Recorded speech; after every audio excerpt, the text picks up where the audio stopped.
जो भी couples pregnancy plan कर रहे हैं, स्पेशली वो दंपति जो काफ़ी समय से प्लान कर रहे हैं लेकिन गर्भ रुक नहीं रहा है, प्रेगनेंसी टेस्ट पॉजिटिव नहीं आ रहा है, वो कपल्स काफ़ी परेशान रहते हैं।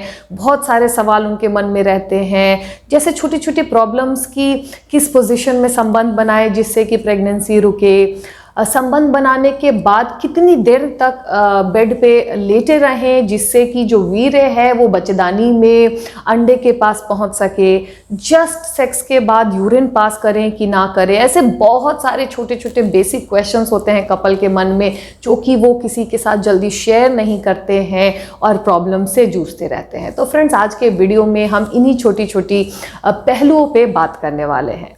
जो सबसे कॉमनली आस्क्ड क्वेश्चन है, जो दंपति लगभग 90% कपल्स, स्पेशली जो यंग कपल्स हैं, हमारे पास ओपीडी में सवाल पूछते हैं कि जैसे ही पति पत्नी साथ रहते हैं उसके बाद सारा वीर्य, सारा सीमेन वजाइना से बाहर निकल जाता है, तो इसमें प्रेगनेंसी कैसे रुकेगी, क्या हमारा जो स्पर्म है वो अंडों तक पहुंच पाएगा, प्रेगनेंसी रुकने के लिए नहीं होने के लिए कहीं यही तो जिम्मेदार नहीं है। तो फ्रेंड्स, ये एक गलत धारणा है। संबंध बनाने के बाद योनि मार्ग से सीमेन का निकलना बिल्कुल नॉर्मल है। यह दर्शाता है कि जो सीमेन का वॉल्यूम है, जो अमाउंट है वो एडिक्वेट है, पूरी मात्रा में है, तभी वो बाहर निकल रहा है, यानी कि वो एक पॉजिटिव साइन है। जो सीमेन होता है उसमें 95% लिक्विड होता है। वीर्य में 95% जो पदार्थ होते हैं तरल पदार्थ होते हैं, सिर्फ 5% ही स्पर्म होता है और 95% लिक्विड होने की वजह से वो बाहर आ जाता है और इसका बाहर आना नॉर्मल है। इसलिए अगर आप ये फेस कर रहे हो तो ये एक नॉर्मल चीज़ है, अच्छी बात है, यानी कि आपका जो सीमेन वॉल्यूम है नॉर्मल है। जो स्पर्म है सिर्फ 5% है और स्पर्म जो होता है उसमें मोटिलिटी होती है, उसकी जो चाल होती है वो एक्टिव होती है। इसलिए अगर सीमेन डीपली रिलीज हुआ है वजाइना में तो वो यूट्रस में और आपके ट्यूब्स में एंड एग्स में पहुंचेगा, इसलिए आपको घबराना नहीं है, दिस इज़ टोटली नॉर्मल। जो दूसरा सवाल है वो है कि किसी पर्टिकुलर पोजीशन में संबंध बनाने से प्रेगनेंसी के चांसेस ज़्यादा होते हैं। तो फ्रेंड्स, ये बिल्कुल मिथ है, ऐसा कुछ नहीं है। जिस भी पोजीशन में पति पत्नी कंफर्टेबल हैं, कपल्स कंफर्टेबल हैं और आपका जो पेनिट्रेशन है डीप है, ejaculation deep in the vagina हो रहा है, सुपरफिशियल नहीं हो रहा है, बाहरी सतह पे नहीं हो रहा है, तो वो एक नॉर्मल पोजीशन माना जाएगा।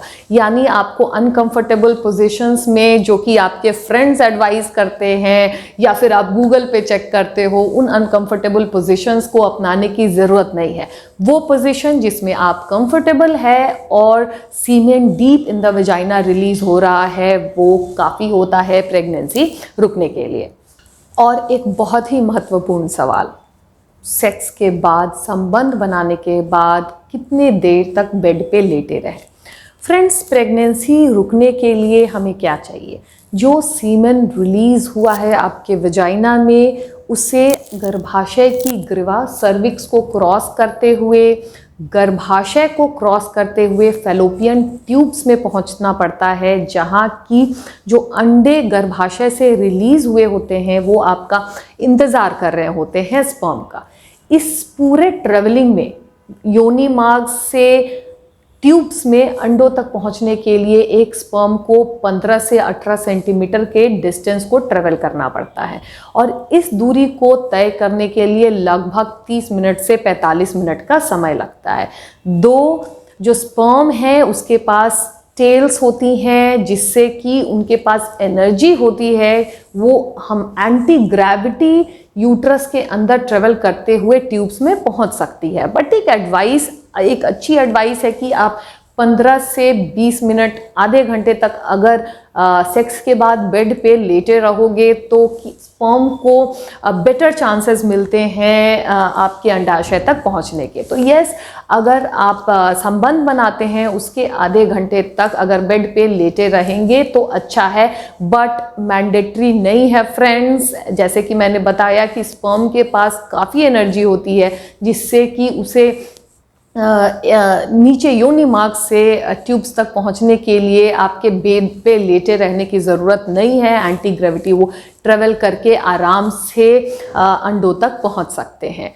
यूजुअली जब एक नॉर्मल इजैकुलेशन होता है सेक्सुअल इंटरकोर्स के दौरान तो लगभग 300 मिलियन स्पर्म रिलीज होते हैं योनि मार्ग में, और अंडों तक पहुंचते पहुंचते लगभग 200 स्पर्म ही अंडों तक पहुंच पाते हैं, और सारे जो स्पर्म हैं वो रास्ते में ख़त्म हो जाते हैं। लेकिन ये 200 स्पर्म काफ़ी होते हैं अंडों को फर्टिलाइज करने के लिए। एक अंडे को एक ही स्पर्म फर्टिलाइज कर सकता है, ये कुदरत का नियम है। इसलिए हमें एक अच्छा पावरफुल स्पर्म मिलना चाहिए जिससे कि फर्टिलाइजेशन हो सके। तो इसलिए 30 मिनट्स अगर आप बेड पे लेटे रहेंगे तो यस, गुड क्वालिटी स्पर्म्स को बेटर अपॉर्चुनिटी मिलेगी आपके एग्स तक जाने की।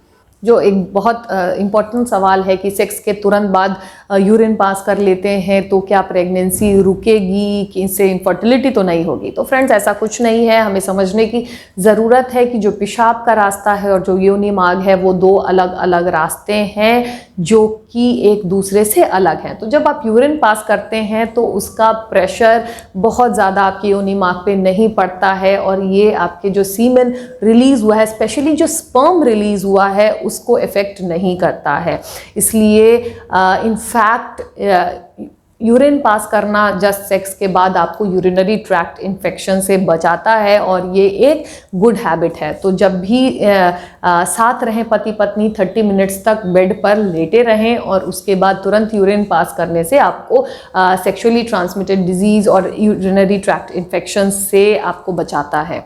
सो फ्रेंड्स, ये छोटी छोटी जानकारी थी आपके प्रेगनेंसी के सफ़र को आसान बनाने के लिए, जिससे कि आप जल्दी प्रेग्नेंट हो जाए। अगर इस टॉपिक से रिलेटेड आपको कोई भी प्रॉब्लम है तो कमेंट बॉक्स में क्वेश्चन कर सकते हैं या मुझे ईमेल कर सकते हैं। धन्यवाद।